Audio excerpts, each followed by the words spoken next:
that case, Sergeant, let me put this in the open for you. No matter what you try, no matter when, no matter how hard you work, I'll always be a step ahead of you for one simple reason. And what's that? I own you.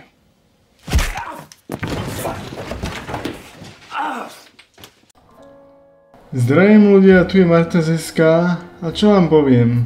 Máme tu už august a to znamená, že polovica zo seriálu Dexter Resurrection je už za nami a idem vám teda povedať niečo o epizóde s názvom Murder Horny, čo vám budem hovoriť. Opäť som si túto epizódu užil a táto epizóda veľmi rýchlo mi utiekla, ešte viac mi utiekla než predošlé epizódy. Tuto to išlo nie len že ako voda, ale ako tsunami. Takto išlo rýchlo, fantastické tempo, že úžasné niečo po tej vynikajúcej predchádzajúcej epizóde. Tak ja si myslím, že není čas sa zdržovať, ak by náhodou bežalo tsunami, tak poďme na to.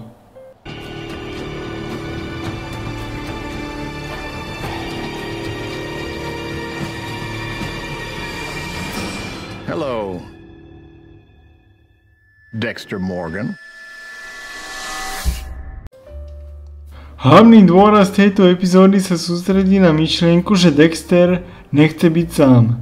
Chce ľudské spojenie, skutočné spojenie, ktoré ide nad rámec toho, že je to chorý parchant, ktorý si užíva likvidovanie ľudí na malé kúsky. Pre Dextera sa to zredukovalo teraz na dve možnosti.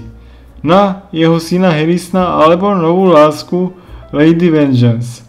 Harrison Dextera odmieta a jasne mu hovorí, že sa od seba zásadne líšia, na čo Dexter začína chápať, že jablko padlo ďaleko od stromu, ešte ďalej než tušil. Ich rozhovor Dextera upozorní, že sa stal Batistovou veľrybou a Harrison si tiež uvedomí, že Batista si s ním zahráva. Dexter si od Harrisona vezme hodinky, aby pomohol Harrisonovi niesť záťaž, ale inak je odmietnutý. Dexter tak obracia svoju pozornosť na Lady Vengeance. Majú dohodnutú stretávku na bowlingu a po rande Mia navrhne, aby mali vzťah založený na tom, aby spoločne likvidovali svoje obete. Dexter je z toho celkom nadšený, možno až vzrušený. Neskôr sa opäť stretnú a Dexter jej prezradí, že je pôvodnej z Miami a taktiež zistí, že Mia nemá žiadny kódex. Je to len obyčajná zabíjačka, ktorá si užíva likvidovanie ľudí. Dexter je z toho veľmi sklamaný, ale ona taktiež. Obvinila ho z toho, že si z nej robí srandu a že teraz potrebuje uvoľnenie, pretože potrebuje niekoho zlikvidovať. Dexter je v pokušení ju zlikvidovať, ale rozhodne sa to neurobiť, lebo to by bolo už moc podozrivé, že Praterová banda by začala miznúť, ako sa objavil nováčik. Dexter využije príležitosť a Ryanové hodinky ukrie u nej doma a tak sa Lady Vengeance stáva terčom. Dexter zavolá políciu a najlepší newyorskí dôstojníci prídu práve včas. Medzi týmto Harrison nemá jednoduché, pretože sa musel neochotne znovu stretnúť s detektívkou Claudette. Začne sa zaujímať o jeho minulosť v Iron Lake a pripomína mu, že je stále jediný podozrivý. Harrison blafuje, že sa necíti ako hrdina a chce sa so Shaunou porozprávať. Dextera opäť odmietne, ale keď Harrison zistí, že za vraždu, ktorú spáchal, teraz nesie vinu Lady Vengeance, uvedomí si, že jeho otec zasiahol v jeho prospech. Keď sa teda opäť stretne otec so synom, Dexter sa konečne prizná a povie mu o tom, čo sa v skutočnosti stalo jeho matke Rite a dokonca prizná, že bol tomu na vine, pretože bol sebec. Je to kľúčový moment medzi nimi. Najskôr sa aj zdalo, že by sa Dexter Mie priznal, že je The Behavior Butcher, našťastie sa dozvedel včas, že žiadny kódex nemá, ale s Harrisonom sa priznal. Začína chápať, že Harrison nie je žiadne monštrum ako on sám, a zrejme medzi nimi prebiehalo spoločné zblíženie. Pod povrchom sa najzaujímavejšie aspekty epizódy skrývali okolo miliardára Leona Pratera. Zistujeme, že je sirota, že jeho rodičia sa zabili pri autonehode a že si Leon váži polície za to, že ho zachránila a že splatil hypotéky všetkých, ktorí si kedy adoptovali dieťa zo siročínca. Prater kladie dôraz na to, aby posledná časť rozhovoru zostala mimo záznam a preto si kladiem otázku, či je Praterov príbeh o rodičoch pravdivý.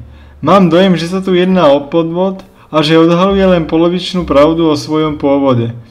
Vyzerá to tak, že aj lojalita Charlie nie je taká, ako sme si mohli myslieť.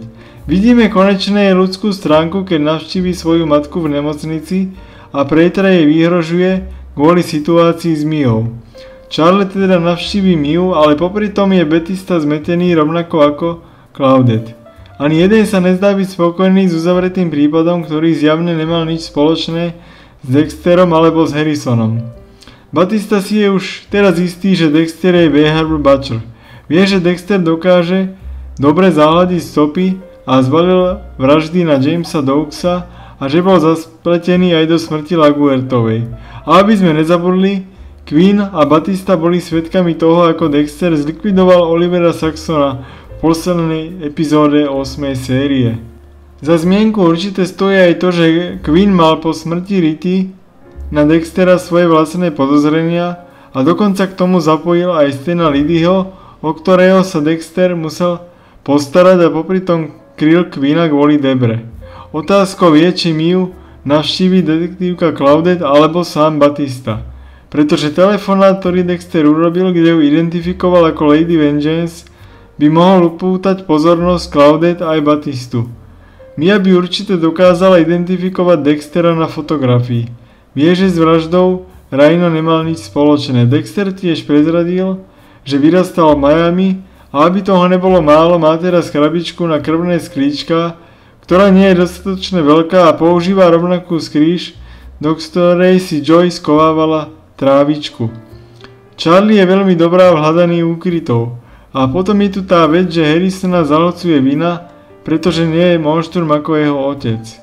A opakujem to každú epizódu, že Dexter vs Batista je hnacou silou Dexter Resurrection, ale aj záhadný miliardár Leon Prater je tiež dobrý základ pre seriál. Surprise, motherfucker. You following me now? No a máme to za sebou, 5. epizódu, našťastie zatiaľ žiadne tsunami neprišlo, ale nemôžem sa dočkať ďalšej epizódy, čo vám budem hovoriť. Takisto sa teším, že mi dáte like a odber. A ak ste niekto sledoval túto epizódu, tak povedzte, čo si myslíte, že vy, čo sa stane v budúcej epizóde. Či Mia prezradí Dextera, alebo ako sa dostane z väzenia. A či prebehne nejaké ďalšie stretnutie medzi Dexterom a jeho novou rodinou zabijakov. Myslím si, že by sa k tomu mohlo schýlovať.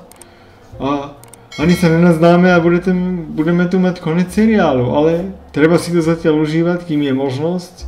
Majte krásny deň, nech sa vám darí, Dexter do toho, majte sa zatiaľ.